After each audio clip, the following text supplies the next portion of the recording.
Hi, everyone. Thanks for stopping your scrolling long enough to watch a brief video about everything that we've got going on at Southside Church of Christ beginning this weekend. It should be a fun and exciting weekend where we can worship and study God's Word together. Mike Estes will be joining us, and this brief video is to introduce you to Mike and perhaps to Southside. And so, Mike, what can you tell us about the weekend and week that we've got in front of us? Yeah, I'm pretty excited about it. I wish I would have got the memo about dressing up because I feel way underdressed for this presentation here. But I'm looking forward to it. Honestly, it's interesting. Michael and I are the ones doing this. So if you thought this was our podcast, we're sorry. That's on a bit of a brief time delay. But this is actually some material from a few years ago that Michael and and I think we had a few other inputs on it, putting this together. So the title of the series is about being salty.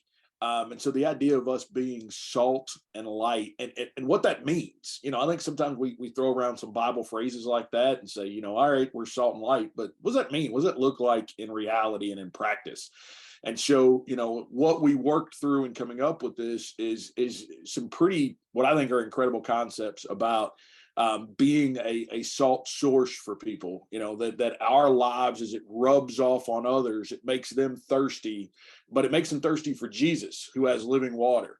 And then Jesus, who cleanses us with that living water, then he turns us into these salt sources to where we're supposed to be going around just making everybody in the world thirsty for Jesus, that our lives should be lived in a way that we are making others thirst for Jesus. And we're going to look at how that manifests itself in many different ways, about how, grace is distinctive. And when we act and live with grace, about how that's distinctive, our brotherly love. Jesus had said that the way you'll know my disciples, the way you'll know people that belong to me, is how they love each other. So that love is distinctive. It's got to look different than the rest of the world. And there's prayerfulness we'll talk about. We're going to talk about honesty. We're going to talk about a lot of things that really, what are these components? How do they fit in our lives? And really, it works twofold, I think. One, it makes us introspective, right? We need to look, am I salty enough or am I bland? And then also, it helps us to see what real evangelism looks like. I think sometimes we get in our mind that personal evangelism is me walking around the neighborhood, knocking on doors, sending out postcards, sending out flyers. But in reality, what we see throughout the New Testament is it's people interacting.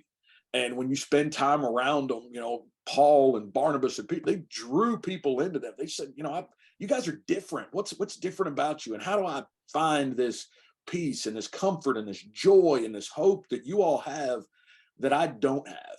And it helps us to redirect. So again, I'm super excited about that and about these ideas that we've done a couple of different places now. And in talking with the elders and folks at Southside, we think it's something that could be useful. And so I hope everybody else can be excited as I am about it. And don't want to spend our introduction time preaching all the lessons, but as we get to talking about it, it's something that's always kind of fired me up. I love the places in our language where we have, like, through the centuries, our language has held some of the thought behind some Bible concepts, and we still talk about people as being the salt of the earth. That's a phrase that still has some good connotations to it. It's got some good meaning to it, and I think that's largely what we're going to be talking about. The salt is a very distinctive rock, right? It is a most unique rock. And it's got a distinctive taste. It's got distinctive properties, and it's interesting that Jesus, that's what he compared us to. And so the fact that we are a unique, of all the minerals, salt is incredibly unique and distinctive.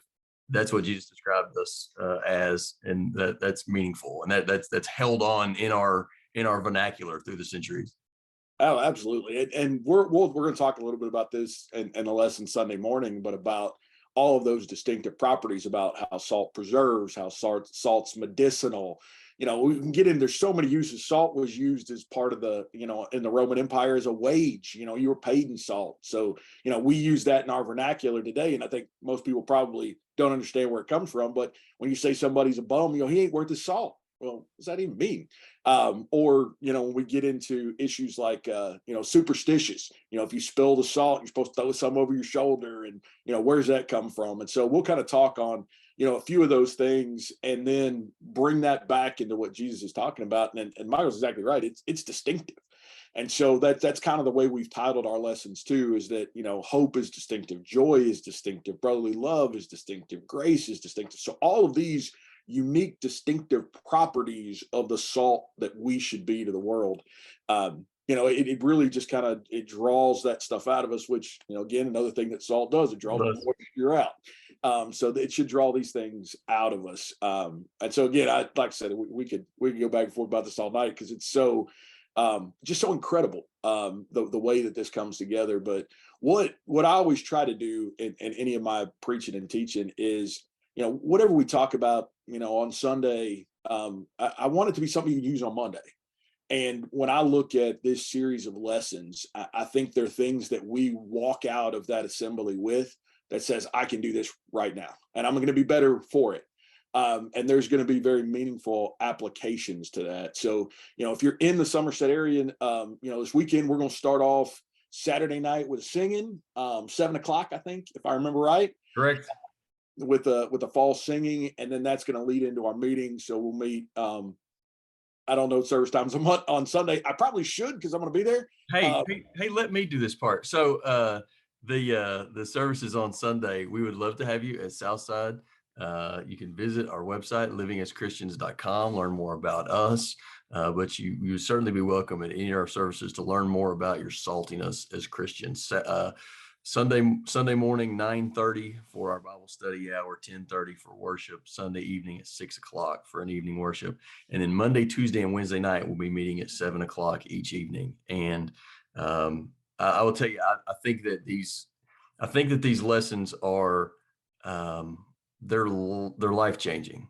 And I don't say that because, I certainly don't say it because they're Mike's ideas. And I don't even say it because some of them are mine. I say it because he's going to hide behind the scripture, and they really are life-changing things. Would welcome your attendance with us on Saturday night. It's going to be a incredibly edifying and uplifting night together. We're going to sing about being salty before we learn about being salty. So that's the theme of our singing on Saturday night as well, and we'd love to have you for that. So Mike, any closing thoughts? No, I think we talked a little bit, just a little bit of my background. For some of you that don't know me, Sure. This is always fun when it's me and Michael. We've been friends pushing 20 years now, and more so like family. And I've got to know his folks over the years. Mickey and Don are fabulous people, and several of you at Southside, because of my attachment to Michael. But for those of you who don't know me, so I do financial planning to support my preaching habit. And really what I do is I kind of work with various congregations. We're members in Danville, and I do, roughly about half the preaching in Danville, but also, get around to do meetings and help out congregations all around Central Kentucky. But really kind of the way I look at it is, my background in financial planning and being an analyst is kind of the same way I come to scriptures is, I try to look at, take them apart, and find pieces that make sense to us, things that we can use and that are active. And I love the study of it, especially if you get into things like, this particular series of just all the different avenues that it goes, different places that it does, and trying to take this beautiful puzzle and put it together in a way that's easy for each of us to take it, and easy for each of us to make applications to our lives. So I'm just, like I said, I'm super excited about it, super excited about the week. And I hope that many of you can be with us. If you're watching this, find some time to be with us. Again, not because of the speaker. I'm the first one to tell you the speaker's not probably the greatest guy, but the content. I think the content's incredible. And we'll spend our time in scriptures and making those connections to our lives. And that's why it should be there. That's why you should be there. Not because of me or the other guy that helped write some of the material, but because it's from the scriptures, and it's who we ought to be. And if we belong to Jesus and he's cleansed us, for lack of a better term, we owe in. And I think this is how our lives should be changed. And if you are a Christian, but you're not, drawing other people into Jesus, then maybe we need to relook at our own faith. And so if I can, in the week with you, challenge your faith, help you look a little harder at a few things, and encourage you to continue to grow the kingdom, then that's all. That's all that's on the task list for this week. Awesome.